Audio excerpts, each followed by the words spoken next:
Halo sahabat semuanya, apa kabar? Mudah-mudahan dalam keadaan sehat dan semangat. Saya Ajat Ratna kembali menjumpai Anda di Mari Bicara. Selama beberapa menit ke depan, saya akan berbicara beberapa hal yang menjadi sorotan publik hari-hari ini.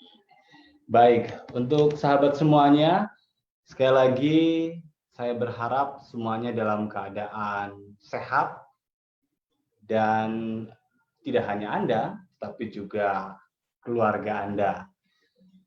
Baik, malam hari ini saya ingin berbicara banyak terkait dengan kartu prakerja. Wih, ada apa nih? Ini sesuai dengan apa yang disampaikan oleh KPK. Berita terbaru bahwa KPK menyoal soal kartu prakerja ini. Bagi Anda yang ingin berkomentar, bertanya, menambahkan, silakan. Anda bisa isi kolom komen yang ada di bawah ini. Kita berdiskusi malam hari ini di Jumat malam tentang kartu prakerja. Ini adalah program yang kita tahu salah satu unggulan. Konsepnya saya pikir menarik, tetapi ternyata dalam perjalanannya eksekusinya morat-marit. Baik, bagi Anda yang ingin bergabung, sekali lagi saya undang ya, silakan aja langsung berkomentar, nanti saya akan tanggapi selama perjalanan diskusi ini. Sahabat semuanya, kita tahu bahwa memang sudah bergulir, terlebih di masa pandemi COVID-19, pemerintah telah menguncurkan triliunan rupiah untuk kartu prakerja. Sasaran utamanya adalah mereka yang terkena PHK akibat dampak dari pandemi COVID-19. Ini akan memasuki gelombang keempat. Ya, sudah ada kalau data bulan Mei itu 1,6 triliun rupiah yang dikeluarkan oleh pemerintah. Mari kita belajar bersama apa sebetulnya kartu prakerja. Sebelum nanti kita mengulas lebih jauh lagi, kita lihat terlebih dahulu sudut pandang dari si pengelola atau yang menyelenggarakan program ini. Kita bisa baca di situs prakerja.go.id, sahabat ya, untuk mengetahui tentang apa sih kartu prakerja gitu kan, siapa yang menerima manfaatnya dan siapa juga yang menjadi rekanannya.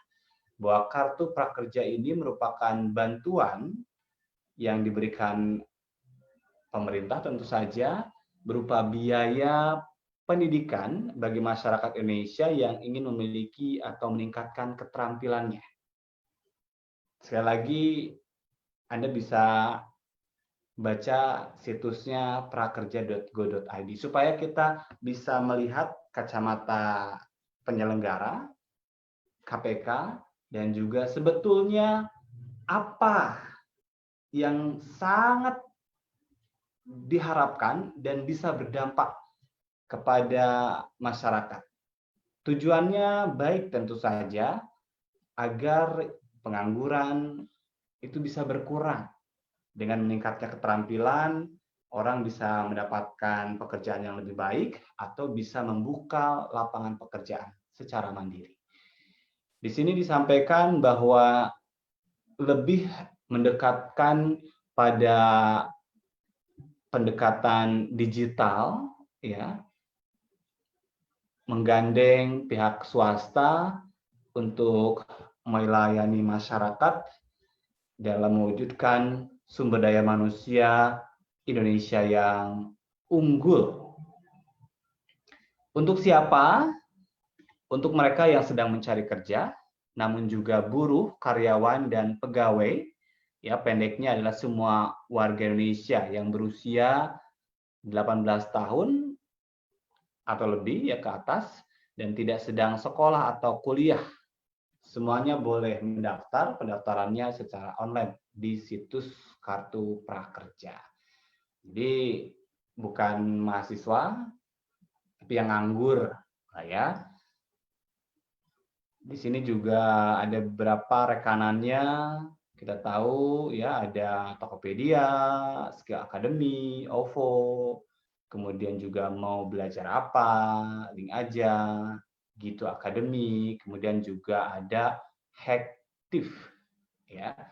Ini rekanan-rekanan yang lagi-lagi ya memang sejak lahir atau dimunculkan program ini masyarakat banyak memberikan kritik soal materi pengajaran, soal mitra penyelenggara, dan juga soal sasaran. Ini dana tidak sedikit, triliunan rupiah ya sahabat. Bicara tentang alokasi dana ini menunjukkan sebetulnya program ini harus dikelola secara serius untuk bisa menyasar sasaran yang dituju.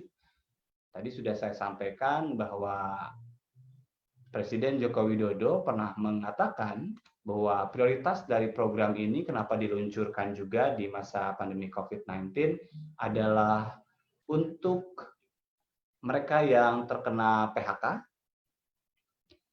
Jadi karena ada banyak ya perusahaan-perusahaan yang merumahkan pekerjanya akibat berhentinya beroperasi.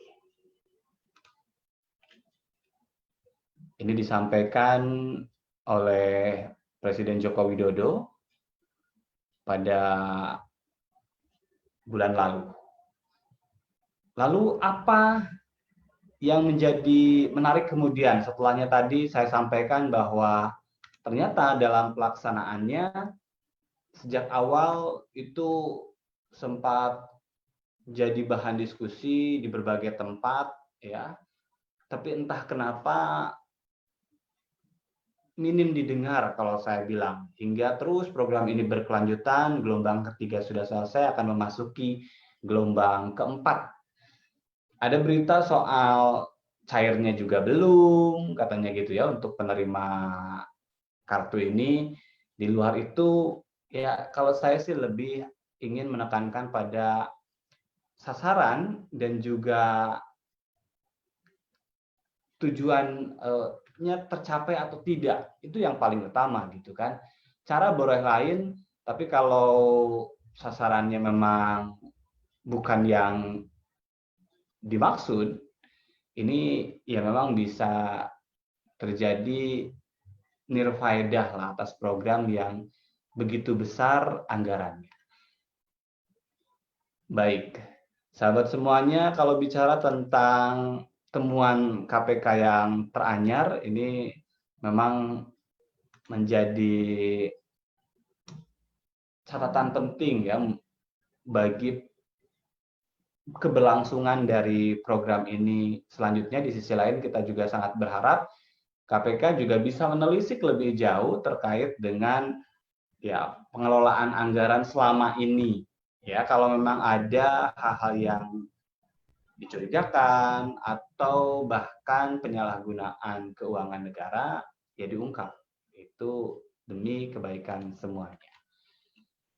Pertama, yang namanya kartu prakerja itu adalah insentif ya. Jadi dikasih tuh 1 juta per bulan, pemerintah menganggarkan dana sebesar 10 triliun rupiah total ya. Sehingga nantinya setiap pekerja yang masuk korban PHK ini bisa mendapatkan honor, dan ini jauh lebih besar ya dari skema sebelumnya yang hanya Rp650.000. Itu fakta pertama tentang prakerja. Berikutnya, nanti peserta ikut pelatihan, ini bisa diikuti dengan syarat ya, industri sudah ditetapkan, ada di laman pekerja.go.id, dan juga ada yang dilakukan di Balai Latihan Kerja. Tinggal memilih lah ya, mana penyelenggara pelatihan yang ingin dituju nanti oleh pendaftar, dan pembiayaannya ini menggunakan saldo kartu prakerja. Jadi kalau menurut saya, yang saya pahami adalah si pesertanya itu kan sudah daftar dulu, habis itu dia mendapatkan uang, nanti uang itu bisa dia gunakan untuk ikut pelatihan. Ya, nanti ya penyelenggara pelatihannya dapat bayaran kalau kayak gitu ya. Baik, berikutnya daftar via online ya. Kita tahu ada banyak peminatnya katanya, tapi juga siapa sebetulnya yang daftar nanti kita akan ulas lebih jauh lagi. Syaratnya warga Indonesia di atas usia 18 tahun ya, tidak sedang mengikuti kuliah, tidak dalam konteks mengikuti pendidikan formal. Itu yang dijelaskan di sini.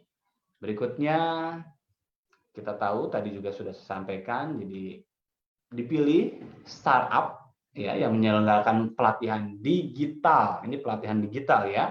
Di antaranya Bukalapak, Tokopedia ya, dan banyak lagi. Anda bisa baca semuanya itu.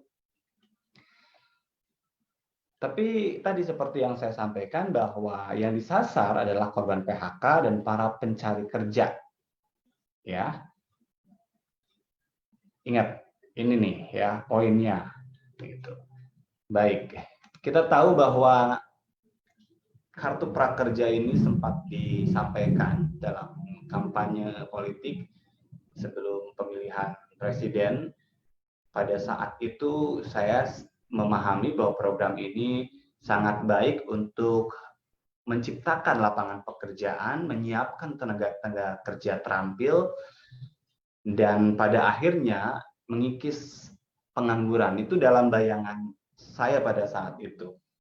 Jadi ini disiapkan untuk mereka-mereka yang nggak kuliah gitu ya, yang nganggur, untuk skillnya ditingkatkan. Dalam pelaksanaannya ya tadi ya, jadi ada pendekatan digital ya, kekinian gitu ya.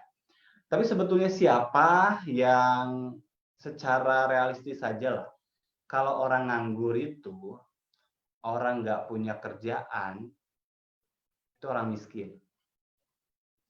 Kalau orang miskin itu pendekatannya disuruh daftar online, kira-kira daftar nggak? Ya sama seperti belajar jarak jauh ya, orang miskin itu ya nggak bisa punya akses terhadap internet secara leluasa. Ya untuk pulsa aja dia mau dapat dari mana? Gitu kan. Di luar itu ya sasarannya lagi-lagi hanya masyarakat perkotaan kalau kayak gitu ya, bukan masyarakat pedesaan, karena harus mendaftar secara online. Dalam pengalaman saya, banyak sekali warga yang membutuhkan peningkatan keterampilan adalah mereka-mereka warga marginal yang berada di pinggiran kota Jakarta juga banyak. Ya, mereka pertama minim pengetahuan soal sosialisasi gimana caranya. Berikutnya tadi, kalau didorong pada pendekatan teknologi, ya mereka banyak yang gaptek. Pemikiran saya harusnya kalau mau memang tadi mengefektifkan program ini adalah juga melibatkan lembaga-lembaga yang selama ini memang mereka itu concern memberikan pelatihan, bahkan pelatihan gratis begitu kan, para relawan untuk warga-warga yang tadi sangat membutuhkan. Itu banyak loh yang kayak gitu. Tapi ini enggak. Jadi digandeng startup ya, jadi mereka menyelenggarakan pelatihan, nanti pesertanya bayar gitu kan. Nanti ya diambil dari saldo yang diterimanya itu untuk biaya pelatihan. Materi pelatihannya pun ternyata banyak menuai sorotan. Karena banyak materi-materi yang sebetulnya bahkan ada yang mengatakan banyak kok materi-materi itu di YouTube gitu kan. Karena kalau dalam pengalaman saya, untuk mereka-mereka yang tadi ya pengangguran atau warga marginal, warga miskin, itu keterampilan yang paling dibutuhkan oleh mereka. Keterampilan apa? Ya bukan sales marketing, kan ada materi pembelajaran, belajar pemasaran digital. Nggak masuk ke mereka, gitu ya. Nggak bisa, gitu kan. Itu untuk bisa cari kerja. Bahkan public speaking pun, gitu kan, itu nggak cocok buat para pengangguran, warga marginal yang memang membutuhkan pekerjaan. Jadi pelatihan, apalagi pelatihan dilakukan secara daring. Saya pikir efektivitas pembelajarannya juga perlu dipertanyakan, ya, perlu dievaluasi, karena yang dibutuhkan oleh para pencari kerja atau pengangguran itu adalah keterampilan-keterampilan yang harus bisa mereka lakukan secara langsung dan membuat mereka bisa mandiri. Contohnya apa? Bengkel. Ya, sederhananya belajar tambal ban. Itu ya sederhana misalnya ya. Jadi modalin aja tuh apa alat kompresor ya untuk nambal. Selesai satu. Itu pikiran sangat sederhana gitu kan. Itu keterampilan perbengkelan ya, montir motor, mobil, itu bisa langsung kerja. Tidak hanya mereka bisa bekerja di tempat perbengkelan, tapi juga mereka bisa membuka sendiri. Menjahit. Jangan salah, jangan berpikir kok aja nggak kekinian ya, karena tadi pendekatannya kan startup digital gitu. Jangan salah ya, pada saat pandemi COVID-19 ini, siapa atau jenis pekerjaan apa yang sangat dibutuhkan, dan itu kita kurang.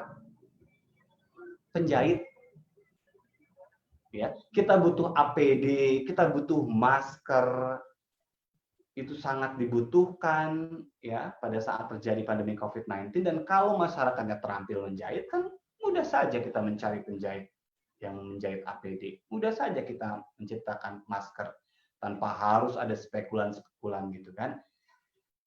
Jadi jangan juga memandang bahwa pekerjaan ini pekerjaan kuno, enggak. Ini pandemi ini butuh. Jadi keterampilan menjahit, dan itu tidak bisa dilakukan secara online. Saya lihat nggak ada tuh penyelenggara yang menyelenggarakan pendidikan seperti itu. Padahal kalau memang dia tidak bekerja di sektor industri tekstil, dia bisa menjadi entrepreneur, ya, menjadi penjahit mandiri di rumah. Lagi-lagi jangan berpikir bahwa Anda melihat misalnya tukang jahit sekarang nggak laku. Ini pandemi ini, kita butuh APD, kita butuh masker. Siapa yang mengerjakan? Mereka-mereka yang jahit. Karena ternyata kurang, apalagi di Jakarta ini banyak. Kalau saya berpikir, kalau masyarakat kelas menengah ke bawah saja bisa sebetulnya, mereka tidak perlu mencari susah gitu untuk mencari penyelenggaraan APD, bisa dikaryakan mereka-mereka itu. Berikutnya, apalagi sih yang bisa? Salon. Ya. Latih aja gitu kan. Mulai dari salon itu mulai dari gunting rambut, ya, cuci muka, membersihkan wajah. Itu lain-lain. Jadi banyak ada kuku ya, medi-pedi, dan juga make up ya, keterampilan pendukung lainnya itu bisa untuk cari kerja, bisa membuka pekerjaan sendiri.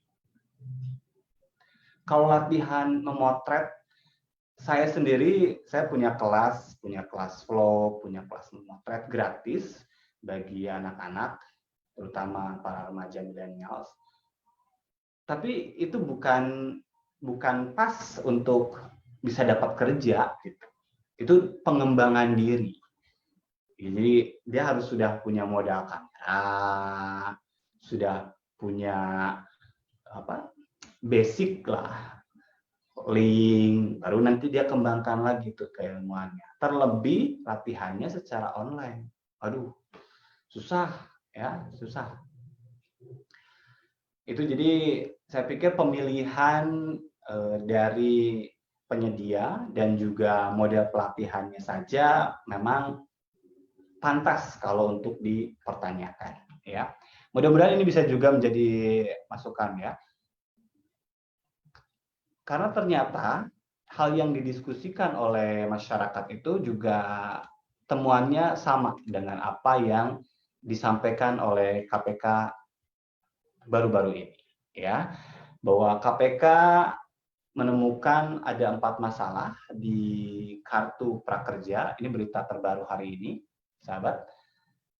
Bicara pertama soal hanya sebagian kecil dari data Kemenaker dan juga BPJS Ketenagakerjaan ini soal daftar mereka yang di PHK yang mendaftar secara online sebagai peserta.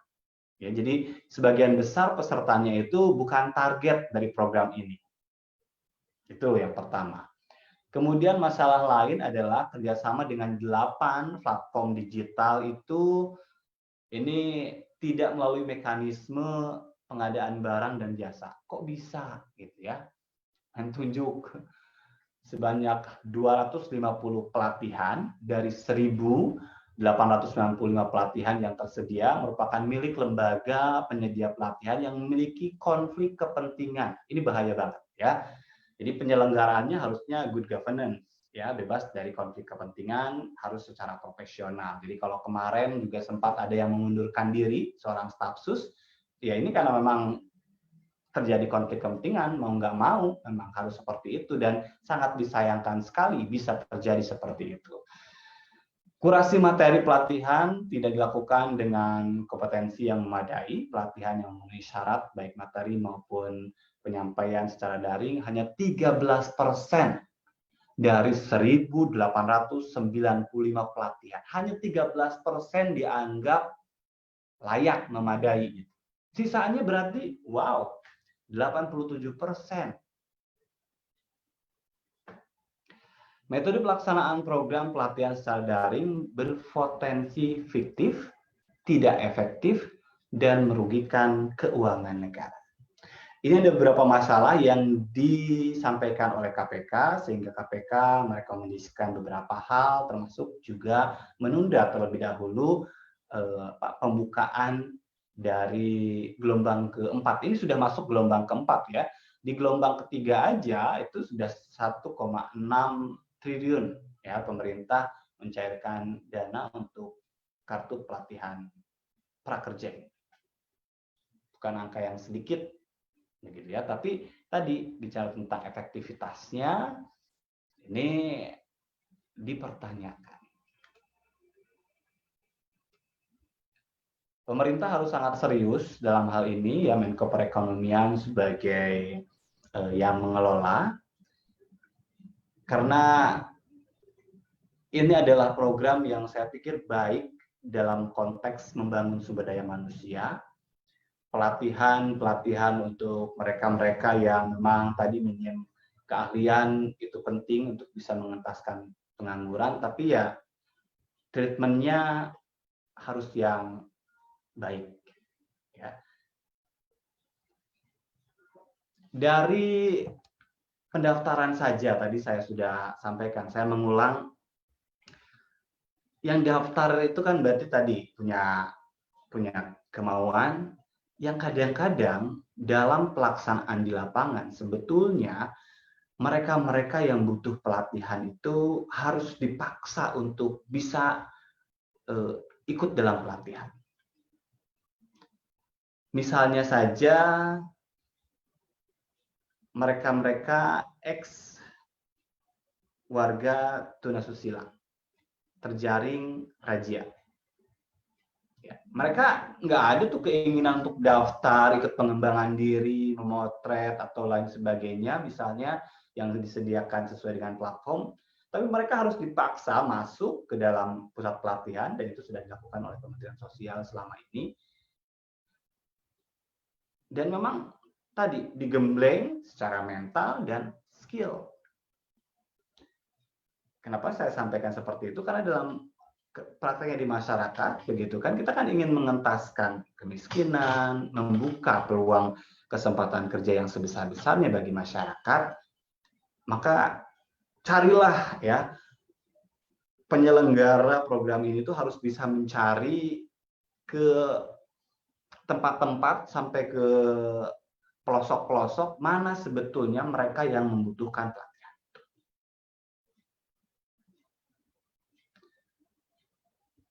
Tadi tidak semua, faktanya tidak semua yang di PHK itu daftar, karena mungkin saja tidak tahu, dan juga tadi nggak ada pulsa juga untuk daftar secara online, gitu kan.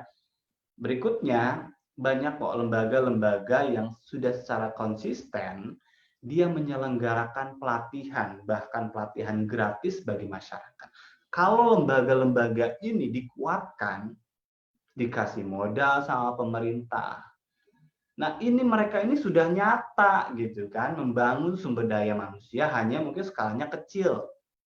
Karena ya permodalannya dilakukan secara mandiri, tidak ada bantuan juga dari perbankan, ya hanya beberapa orang akhirnya yang bisa dilayani. Tapi dengan tadi kalau ada anggaran yang besar, program-program ini sebetulnya bisa lebih tepat sasaran. Akuntabilitasnya juga bisa terjaga ya. Dan tadi sasarannya bisa sangat tepat, karena banyak orang yang ya harus kita bisa menilai ya, mereka-mereka yang sudah melakukan pekerjaan pelatihan gratis di masyarakat itu adalah mereka-mereka yang sudah pengalaman, sudah tahu juga karakter masyarakat, dan biasanya ya memang menyasar mereka-mereka yang membutuhkan. Kan? Tadi mulai dari pelatihannya bengkel, jahit, salon, ya, bahkan nyupir gitu kalau sederhananya gitu kan, itu kan bisa buat bikin orang punya SIM dan bisa cari kerja. Dalam hal lain bisa membatik, bisa banyak keterampilan lain yang memang harus diajarkan secara langsung, ya, gurunya tahu siapa muridnya, tidak bisa dilakukan hanya mengandalkan pelatihan secara online. Jadi benar juga kalau ada orang yang mengatakan, ya kalau cuma tutorial gitu kan bisa juga kita pelajari di YouTube gitu kan. Tapi kan itu tadi ya, harus dicari keterampilan yang memang bisa buat dia cari kerja, laku kerja, atau dia kerja secara mandiri.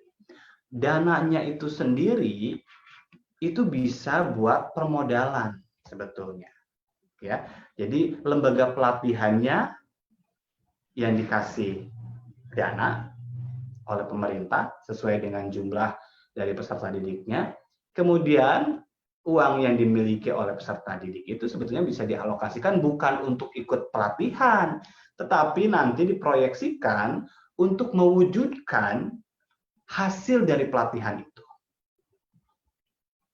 Jadi kerjasamanya ini harusnya ya tadi pada saat penyelenggaranya itu, kan penyelenggaranya itu sekarang itu menyedot dana dari peserta, karena kan harus bayar. Walaupun saya lihat ada diskon segala macam, ya tetap harus bayar, gitu kan. Jadi artinya penyelenggara itu menyedot dana dari peserta. Oke lah, misalnya dibagi dua, ya ada dana buat lembaga, ada dana buat peserta. Lagi-lagi untuk peserta itu harus diproyeksikan bahwa uang yang diterima itu tidak habis begitu saja, tidak habis untuk sekedar mengikuti pelatihan, tapi ini adalah modal untuk proyek mengaplikasikan hasil dari pelatihan. Saya pikir kalau itu yang dilakukan, ini bisa berdampak. Ini mau masuki gelombang keempat, ya. Jadi ya gelombang 1, 2, 3 ini sudah berjalan. Ya kenapa juga KPK baru sekarang gitu ya? Kenapa nggak di gelombang pertama gitu? Tapi ya sudahlah, lebih baik terlambat daripada tidak sama sekali. Tapi untuk penyelenggara ini harus bisa menjadi catatan, ya. Tujuannya baik ya, secara konsep menarik, dan tadi ya kuncinya adalah bagaimana dalam tataran pelaksanaan ini benar-benar bisa bebas dari kepentingan tadi ya, nggak ada KKN, bahkan dugaan penyelewengan uang negara itu harus bisa dicegah. Ya, uangnya sangat besar dan ini harus menjadi concern bersama pastinya ya. Baik, untuk Anda semuanya, sahabat, silakan jika Anda yang ingin berkomentar, saya tunggu ya komentarnya di kolom komen yang ada di bawah ini, silakan. Nanti kalau ada yang bertanya atau ada yang menambahkan, silakan dengan senang hati. Nanti saya coba cek terlebih dahulu untuk Anda. Bisa jadi mungkin ada sebagian dari Anda yang pernah daftar, karena juga ternyata ada yang daftar pencairan dananya pun ada yang belum jelas gitu ya. Memang kalau berkaitan dengan kartu prakerja ini jadi ingat sama polemik yang mendera salah satu stafsus milenial, di mana tadi ya ada konflik kepentingan dan KPK pun melihat itu gitu. Jadi memang sangat jelas ya, dan dalam prinsip good governance itu hal-hal seperti itu harusnya bisa dihindari. Beberapa kali saya menyimak ya keterangan yang disampaikan oleh manajer programnya itu sendiri, ya tadi ini digital gitu ya. Boleh ya dalam konteks hari ini kita berbicara tentang digital, tapi juga harus realistis dengan kondisi masyarakat sekarang. Siapa sebetulnya memang tadi ya, kenapa saya mengajak Anda untuk belajar juga dari situs prakerja.go.id itu, supaya alur berpikir mereka kita bisa baca untuk siapa gitu kan mereka membuat itu. Karena bisa jadi kan maksud kita apa, maksud mereka lain. Tapi idealnya sebetulnya program ini yang tadi saya sudah sampaikan pada awal saya mendengar dalam kampanye yang disampaikan oleh Presiden Joko Widodo saat itu, ini sesuatu yang seksi ya, dan kalau diimplementasikan punya dampak yang baik bagi lulusan-lulusan SMA. Tapi sayang ya tadi pelaksanaannya kok kayak gini. Saya pikir tadi ya anak-anak SMA yang belum punya kerja itu dipersiapkan keterampilan-keterampilan yang memang sangat aplikatif untuk dunia pekerjaan. Misalnya saja masak. Ya ini juga salah satu keterampilan, tapi nggak ada sih masak. Kenapa masak penting? Dia itu lulusan SMA itu bisa jadi koki, ya juru masak di restoran. Kalau mereka terampil gitu, atau bahkan bisa membuka tempat usaha sendiri dengan masakannya, itu yang didorong gitu kan dengan anggaran yang tersedia. Ada keterampilan lain tadi soal perbengkelan, banyak lah ya. Jangan sekedar penjualan secara online gitu kan. Teknik pemasaran itu pengembangan yang harusnya bisa didapat oleh mereka yang memang sudah berprofesi sebagai sales and marketing gitu ya. Jadi dikembangkan gitu kan. Termasuk juga cara membuat film. Waduh, itu nggak dapet kalau buat orang miskin gitu. Untuk orang miskin pinggiran itu nggak kena lah, ya mulai dari awalnya saja udah nggak kena. Pantas aja kalau memang tadi data dari Kemenaker dan juga BPJS Ketenagakerjaan soal yang di PHK itu banyak yang tidak daftar karena memang nggak bakal kena ya kalau memang pendekatannya seperti itu. Baik, sahabat semuanya, kalau bicara tentang pelatihan, saya ingin sedikit juga sharing tentang apa yang kami lakukan di Sekolah Daulat Kartini Akademi Indonesia, bahwa Akademi Indonesia yang kami dirikan sejak 2013, itu adalah lembaga pendidikan yang memberikan berbagai pelatihan. Kami menyelenggarakan pendidikan ini secara gratis sejak tahun 2013. Ini ada gambar pada saat ada tim salah satu televisi, DAI dalam hal ini, mewawancara peserta didik, ya mahasiswa akademi. Banyak program yang kami selenggarakan, ya mulai pelatihan salon, kemudian juga menjahit, ya perbengkelan, dan bahkan juga ada penyiaran. Sekalipun penyiaran ini lagi-lagi tadi ya untuk mengembangkan diri aja. Ya karena ada banyak dari mereka yang sebetulnya sudah bekerja dan untuk dikembangkan tentang kemampuan komunikasinya. Ini lagi-lagi ini ada yang nganggur, ada yang sudah bekerja. Ya, dan memang treatmentnya berbeda. Jadi kalau udah yang punya kerja, tapi kan pekerjaannya mungkin tidak begitu membuat mereka berkembang, ya kerjaannya masih kecil lah gajinya. Nah itu perlu dikembangkan, ya mulai dari tadi kemampuan komunikasinya dan keterampilan pendukung lainnya. Tapi ada juga mereka yang benar-benar belum kerja, butuh kerja dan harus dilatih apa, gitu ya.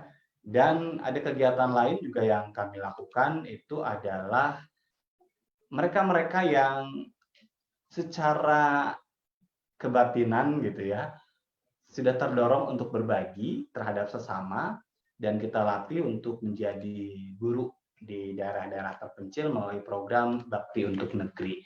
Jadi kami mengirimkan guru-guru muda relawan ke sejumlah distrik, diantaranya di Papua, mereka mengajar di sana selama 1 tahun, kemudian bisa diperpanjang lagi, dan beberapa bahkan ada yang betah di sana karena juga sudah diterima oleh pemerintah di sana. Ini adalah untuk mereka yang memang tadi punya dorongan untuk berbagi terhadap anak bangsa. Yang kita lakukan adalah mempersiapkan mereka menjadi guru yang baik. Jadi guru yang baik, mereka kami didik bagaimana caranya ya secara keilmuan kita bekali dan juga manajemen nanti pada saat mereka hadir di tengah-tengah masyarakat. Kembali lagi kepada soal pelatihan itu tadi, karena memang pembiayaan yang diselenggarakan dilakukan secara mandiri, artinya jangkauan dari pesertanya pun ya tidak bisa banyak, disesuaikan dengan kemampuan kami. Bagi saya secara pribadi, ya yang penting adalah tadi, 1 mau 2 mau 3 orang, ya, tidak harus massal, tapi terentaskan. Saya juga ingin sharing tentang apa yang dilakukan oleh Ibu Guru Kembar Sekolah Daulat Kartini hingga hari ini. Itu ada pelatihan memasak, ada pelatihan menjahit, ada pelatihan membatik, ada pelatihan bikin-bikin rajutan, ya bahkan bordir gitu kan. Itu untuk masyarakat kelas menengah ke bawah supaya mereka itu terampil. Dan itu adalah pekerjaan yang bisa membuat mereka, dan itu sudah nyata. Jadi selama 30 tahun itu efektif untuk terus diajarkan. Ya. Bahkan di ruangan sebelah saya ini ada beberapa mesin jahit yang nanti akan dibagikan kepada para peserta. Ini adalah para ibu rumah tangga, orang tua dari peserta didik di Sekolah Daud Kartini. Mereka yaitu harus punya etos gitu kan untuk bisa mengembangkan diri mereka untuk maju, tapi ya nggak bisa kalau mereka dilatih public speaking oleh saya. Saya kan ngajar public speaking gitu kan, nggak cocok buat nyari kerjanya dia dan nggak bakal ngasihin uang buat dia gitu ya. Kita memberikan permodalan mulai dari gerobak untuk dagang, jadi kita latih masak bakso, mie, ya bikin kue, bikin tumpeng. Kalau udah enak, udah laku, kita kasih gerobaknya. Saya cerita ini hanya sekedar sharing. Kenapa kita tidak belajar dari yang sederhana itu gitu. Ada banyak hal yang sudah terjadi di tengah masyarakat dan harusnya pemerintah dalam hal ini penyelenggara program itu bisa tahu apa yang sebetulnya terjadi di tengah masyarakat. Jadi pelaksana program itu adalah orang yang sebetulnya harusnya tahu lapangan. Bukan hanya sekedar tadi ya mentang-mentang digital gitu. Terus juga kan itu marketplace ya, banyak kan selama ini kegiatan-kegiatan yang dilakukan juga berbasis profit. Saya pikir kurang tepat ya. Dan banyak juga sebetulnya lembaga-lembaga pelatihan yang sekarang ini adalah lembaga pelatihan yang dikelola oleh masyarakat secara mandiri yang harusnya punya disupport ya oleh pemerintah. Di banyak daerah itu mereka ya tadi secara mandiri, akhirnya kalau finansialnya kurang kan jumlah kepesertaannya dia turunin. Nah, kalau didorong ya pemerintah bisa bekerja sama dengan mereka-mereka yang sudah real gitu kan, bekerja di tengah masyarakat, harusnya itu justru bisa berjalan gitu. Ya. Istana sendiri menyampaikan dalam pemberitaan terbaru soal sorotan KPK terhadap kartu prakerja ini, ya ini Kementerian Perekonomian ya. Mudah-mudahan apa yang disampaikan KPK, apa yang disampaikan oleh masyarakat sejak awal gitu, benar-benar itu diterima. Jangan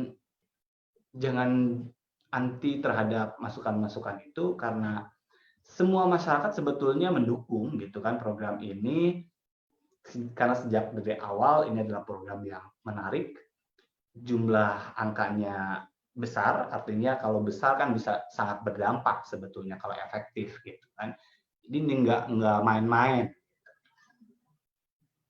Baik ya, silakan kalau Anda ingin berkomentar, sahabat, masih ada beberapa saat lagi.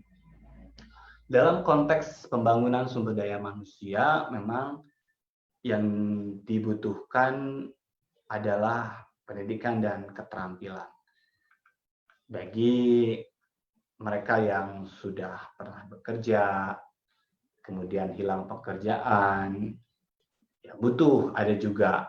Saya bertanya juga, apakah penyedia layanan yang sudah ditunjuk itu, yang bekerja sama dengan penyelenggara itu, memberikan pendampingan? Atau kalau udah belajar ya sudah aja. Gitu. Harusnya punya tanggung jawab tuh. Misalnya ada 1.000 peserta yang ikut, dia harus punya tanggung jawab.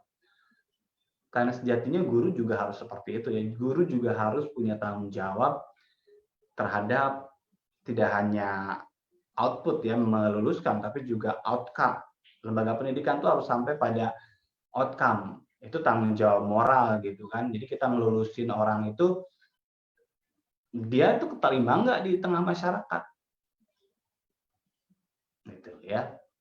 Sama halnya dengan baiknya lembaga penyelenggara yang sudah ditunjuk itu juga tadi ya punya concern untuk juga memfasilitasi mereka-mereka yang menjadi pesertanya itu untuk mendapatkan pekerjaan atau dapat melakukan membuka lapangan pekerjaan. Sehingga masalahnya itu selesai gitu. Jadi yang nganggur-nganggur terakomodir, masyarakatnya pun secara pengetahuan itu terus meningkat, berkembang. SDM unggul itu, ya. Dan ya memang selama ini kan core-nya ada di Kemenaker dan sejumlah kementerian, ya, ada juga Kementerian UMKM, ya, untuk tadi bisa juga menyasar masyarakat. Pasti punya kok data-data untuk masyarakat yang memang perlu untuk disasar oleh program ini, yang paling bawah gitu. Karena lagi-lagi kalau saya sih, orang daftar itu pertama dia tahu, ya, karena ada sosialisasi. Udah sosialisasinya lewat media. Sementara kalau yang miskin di desa itu banyakkan sebetulnya tahu dari, kalau di desa itu ya dari kepala desanya, ya, atau dari penggerak masyarakat di sananya. Atau kalau di lingkungan itu biasanya tahu ya dari komunitas gitu. Kalau nggak ada informasi dari sana, ya mereka juga nggak tahu gitu kan. Jangan hanya sekedar memotret mereka yang aktif di media sosial gitu ya. Secara kewilayahan sendiri akhirnya nggak sampai juga, ya, untuk, karena memang sekarang ini kan untuk perkotaan, bagaimana dengan pedesaan, dan itu sangat membutuhkan. Di luar itu juga yang perlu untuk diketahui bahwa pengangguran itu banyakkan itu bukan hanya sekedar lulus SMA gitu ya, tapi justru memang dia nggak sekolah sama sekali. Sunatan SD gitu, banyak itu. Dan itu harus tadi ya, komunitas masyarakatlah yang tahu sebetulnya, bisa membantu pemerintah untuk bisa mencapai itu. Banyak tuh di pinggir-pinggir Jakarta itu yang hidup di bedeng-bedeng itu, ibu-ibunya itu butuh pelatihan, butuh keterampilan. Ya, di Sekolah Darat Kartini ada banyak ibu-ibu yang kita ikut latih. Di tempat lain gimana? Itu pun disesuaikan ya dengan kemampuan pembiayaan tentu saja, karena nggak pernah ada bantuan untuk menjangkau yang lebih luas lagi. Jadi kalau bagi saya, yang seperti itulah yang sebetulnya harus bisa menjadi mitra. Oke. Saya menyampaikan dalam hal ini bukan berarti ngomongin diri sendiri, enggak gitu ya. Jadi sebetulnya banyak lembaga-lembaga serupa yang harusnya bisa diajak untuk bekerja sama. Begitu. Baik, untuk sahabat semuanya, terima kasih sudah menyaksikan podcast ini. Kita nanti akan berdiskusi banyak lagi tentang banyak hal. Jadi catatan saya untuk malam hari ini intinya adalah bahwa pada saat gelombang keempat ini ditunda, memang perlu ada evaluasi sangat menyeluruh tentang siapa sebetulnya yang menerima bantuan program ini. Diharapkan memang benar-benar mereka yang tadi membutuhkan, ya, mereka warga miskin, warga marginal yang perlu untuk ditingkatkan keterampilan. Keterampilan semacam apa adalah keterampilan-keterampilan yang nyata memang bisa secara langsung mereka aplikasikan untuk bisa bertahan hidup, untuk bisa cari uang. Bukan hanya sekedar pelatihan dalam tataran konsep atau bahkan justru pengembangan diri. Gitu kan. Ini bisa jauh lebih luas lagi sebetulnya dampaknya. Penyelenggaranya pun, ya tadi, kalau ada konflik kepentingan, itu harus segera dihilangkan. Ya, ada ribuan program tadi pun, ya, terkait dengan efektivitas materi yang hanya 13%, itu harus benar-benar dirombak ulang. Libatkan, kalau soal pendidikan dan pelatihan itu bukan hanya sekedar pelaku usaha, libatkan juga ahli-ahli yang mengerti tentang pendidikan ini dalam konteks memilih materi-materi itu. Bukan hanya mereka yang selama ini hanya berfokus pada mencari profit, ya walaupun muda-muda gitu yang menyelenggarakan, karena basis dari core bisnis awalnya kan bukan sosial, gitu ya. Jadi pasti ujung-ujungnya adalah keuntungan. Itu yang juga harus menjadi penting. Lebih dari itu, saya juga berharap KPK bisa sangat serius mendalami ini, apalagi tadi terkait dengan dugaan, ya bisa jadi besar kemungkinan kalau nggak efektif kan bisa menimbulkan kerugian keuangan negara. Ini harus dicegah, ya mencegah itu lebih baik daripada mengobati. Jangan sampai sudah terjadi kasus ada tersangka, uangnya udah kemana? Mendingan uangnya belum keluar. Nah, pencegahan itu adalah yang paling harus dilakukan. Oke, gelombang ketiga sudah, gitu kan? Tinggal kita cari tahu juga evaluasi seperti apa. Sudahkah benar-benar semua peserta itu, misalnya ada sekian ribu peserta itu, pada saat setelah melakukan selesai ikut pelatihan skill akademi langsung dapat kerja, gitu kan? Coba aja, gitu. Itu harus dikemukakan juga oleh lembaga. Lembaga penyelenggara yang menyelenggarakan tadi sudah banyak ya platform-platform digitalnya itu merilis si peserta ini setelah ikut pelatihan itu dapat apa, jadi apa. Track recordnya itu disampaikan ke publik. Itu sebagai pertanggungjawaban publik karena kita dalam kerangka bukan daftar semata-mata atas inisiatif pribadi. Ini kan orang yang daftar dikasih uang oleh negara, kemudian nanti dibayarkan kepada, nah itu kan perlu ada pertanggungjawaban publik juga. Ya, baik, sahabat semuanya, demikian malam hari ini perjumpaan kita. Kita nanti sambung lagi ya dengan diskusi-diskusi lainnya. Kalau besok kebetulan ada diskusi webinar ya, mulai dari pukul 19 sampai pukul 21. Jadi Anda bisa ikut dalam webinar di mana saya akan menjadi moderator di sana. Ada juga live streamingnya lewat YouTube, ya, di mana penyelenggaraannya Anda cari saja timeline saya sudah posting itu, ya.